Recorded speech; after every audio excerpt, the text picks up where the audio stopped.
La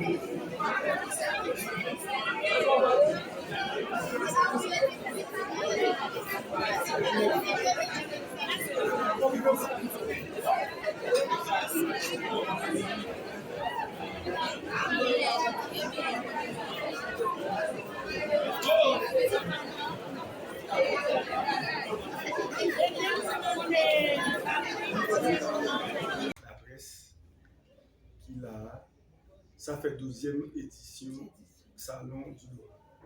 Et salon a commencé dans le cabinet, c'est-à-dire dans le local cabinet dans la Martinière, qui était relais porte ouverte sur la profession d'avocat.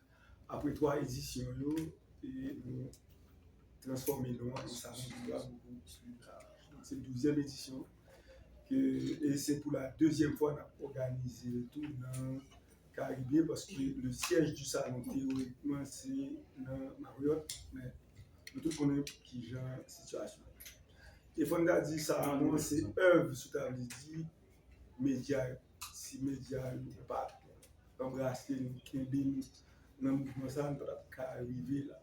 C'est ça que tu as dit, que beaucoup de chapeaux pour Caraïbes, Radio Métropole, qu'est-ce qu'il y a, Vision 2000, Radio Guinée, Radio Galaxy, Image 9, Jacques Ménéter, yo Kembe nous, Radio Télé Guinée, yo Kembe nous depuis 12 ans. Fonda dit merci parce que c'est un qui fait spot là avec la voix de Wendell, nous voyons le radio, et nous par contre qui ça fait encore nous assurer la diffusion. C'est-à-dire vous dit qui ça? Salon du droit, c'est véritablement une activité communautaire et que la presse qui parle là-dedans. Et sans la presse, nous ne pouvons pas arriver là. Si nous avons pensé son succès dans la situation paysanne là, côté que Port-au-Prince, tout le monde a couru, nous sommes capables de dire côté son ville nomade, mais si pas de la presse qui peut le mouvement, ça fait nous tiens que dans le début et entretien ça pour remercier toute la presse en général et les réseaux médias qui toujours ensemble avec nous. Dans la 12e édition, et je pense et je souhaite, il y a toujours Québec avec nous pour avancer la 13e, la 14e édition. Et ça qui est la 12e édition, qui va dans la 11e édition.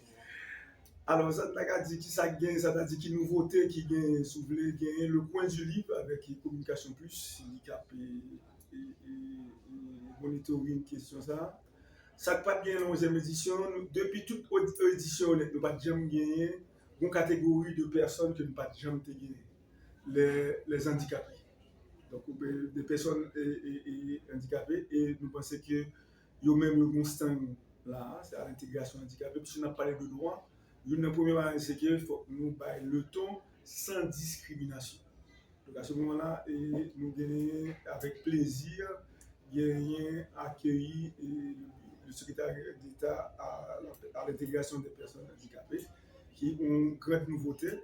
Et alors, ça qui est le 11e, c'est que la communauté internationale, puisque salon depuis 10 éditions, c'était une activité locale financée par la communauté. Et jusqu'à présent, ça n'est financé par la communauté, mais la communauté internationale a commencé à venir approcher salon pour que salon n'a pas arrêté seulement en question nationale, mais il y a un salon mondial, mais pourquoi pas au niveau de l'Amérique de la Caraïbe. Parce que nous disons, ça c'est qu'une activité comme ça, il y a 2 activités comme ça dans l'Amérique francophone. C'est une qui est au Canada, de Montréal, salon Visédois, et une en Haïti, que le cabinet Patrick Laurent est associé.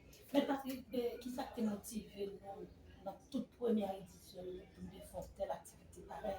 Voilà, Haïti, nous continuons à violer les droits de l'homme. C'est une très belle question. La première question qui a attiré nous, c'est que, en général, nous avons remarqué que la communauté, le grand public, par contre, qui travaille qu'avocat.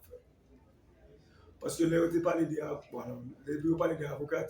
Premier réflexe dans tête c'est surtout le droit pénal, c'est nous qui défendent les gens qui sont accusés comme de gros crimes, viol, kidnapping, séquestration, vol, etc. Or, tel pour des communautés même qu'on a réfléchi, est-ce qu'un avocat qui a créé, par exemple, des communautés évangéliques?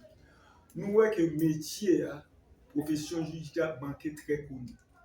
Et si nous changeons ça dans les années, commencé 2012-2013, une série de débats qu'a fait dans les médias, surtout de série de gens qui parlent comme d'avocats,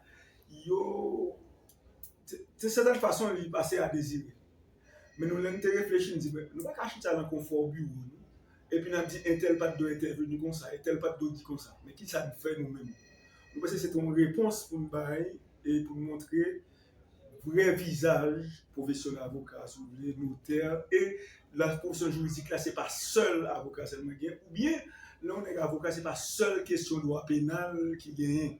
Ou bien des questions tête cassée, questions volées, questions viol, questions kidnapping. Sensibilisation qu'a fait parce que année ça il portait surtout sur question de corruption, sur question de dénonciation au niveau de l'UPF pour sensibiliser les autorités et la société en général à se révolter contre pratique coûteuse, contre pratique de corruption en Haïti. Mais l'hypothèse en plus, c'est que ça le côté c'est dans le moment de détresse que nous sommes, nous ne sommes pas supposés parler, nous ne sommes pas supposés circuler, tout le monde est supposé nous cacher parce que bandits finissent déborder, ils envahissent de tous côtés et nous n'avons mouru. Tout le monde est supposé en vagabond.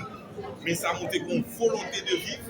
Événement, ça permet de découvrir que la caille jeune haïtien, la caille adulte, un ensemble de citoyens, une catégorie spéciale qui dit nous ne pas mourir, nous ne pas d'accord pour mourir. Et même les attaquer, nous retrouver nous, nous pas d'accord. Et nous avons révolté, nous avons campé dans l'esprit, nous avons défendu les choses de l'esprit. Donc ça c'est vraiment, ça c'est plus gros et bénéfice pour les jeunes dans ça. Et ça permet aux organisateurs, bravo, continuez. Et nous avons 13e qui pas trop loin, c'est l'année prochaine à ailleurs, donc on a un espace, mais maintenant de chercher un espace qui est plus grand, qui est plus spacieux dans ce sens, plus pour nous venir. Féliciter l'école Cap-Soir et d'autres écoles qui participent, qui comprennent la nécessité pour engager dans le mouvement ça.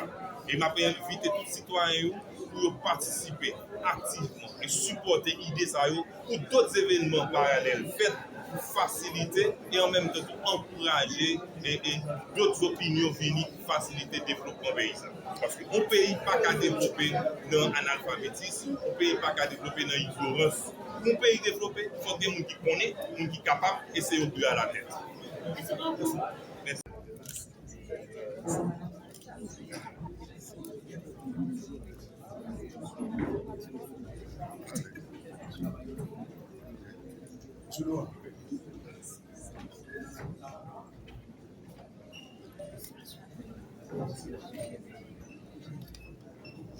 Alors maintenant, je vais vous présenter les deux équipes qui vont s'affronter maintenant. Nous avons pour l'équipe de Mangresse, mademoiselle Samantha Desvarieux, Daniela Frémont, Nestor Estelon. Donc ce sont des débatteurs, normalement ils vont présenter leurs arguments. Alors quelle équipe va gagner jusqu'à présent, moi je ne sais pas. Pour l'équipe défendresse, nous appelons maintenant Kyria Saint-Fleur, Fox-Cindy Saint-Pierre et Jordanie Pierre-Louis. Je tiens à vous dire que ce sont des étudiants et étudiantes de la faculté de droit de Port-au-Prince et également des membres de l'Open Club de plaidoirie. N'hésitez pas à applaudir votre équipe.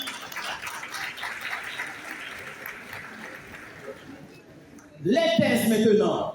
L'équipe demanderesse a une thèse et l'équipe défendresse a aussi une antithèse. La thèse qui sera défendue par l'équipe demanderesse, c'est pour Alex, c'est de l'ex. Il faut appliquer la loi dans toute sa rigueur. Cependant, pour l'autre équipe, votre équipe, elle soutient que dans le contexte haïtien actuel, il faut une application plus intelligente de la loi. Alors que dites-vous? De quel côté est-ce que vous êtes? Eh bien, je commence maintenant le match et je dis, équipe de Mangresse, vous avez la parole par les pouvoirs qui me sont conférés par l'Open Club de plaidoirie et que le meilleur gagne.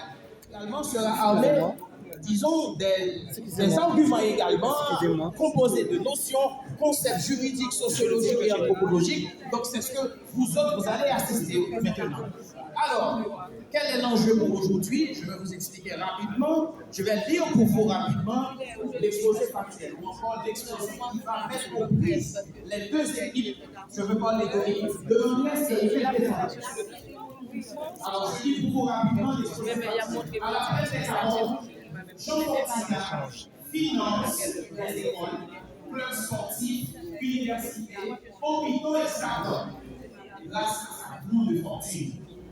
Mais derrière cette fortune se reste le blanchiment